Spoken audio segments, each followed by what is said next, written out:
Акция «Бизнес-строй», аксайская организация, которая занимается ремонтом и строительством дорог. Зовут меня Стольников Дмитрий Александрович, я начальник участка непосредственно на данном объекте. По данному объекту Аксай Чингирдау у нас 4 ремонтных участка, в том числе на ремонтных участках. Лавовского района города наш участок 78 километров и находя поселка Честный участок. Это не капитальный ремонт, но проектом поставлена задача как бы улучшить характеристики дороги, то есть имеется в виду выровнять участки разрушенные в основном,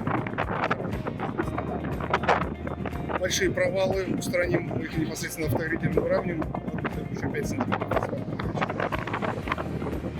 По срокам, я думаю, что в течение месяца мы должны это дело осилить. Будем стараться, естественно, если погодные условия не будут подводить, будем стараться сделать быстрее.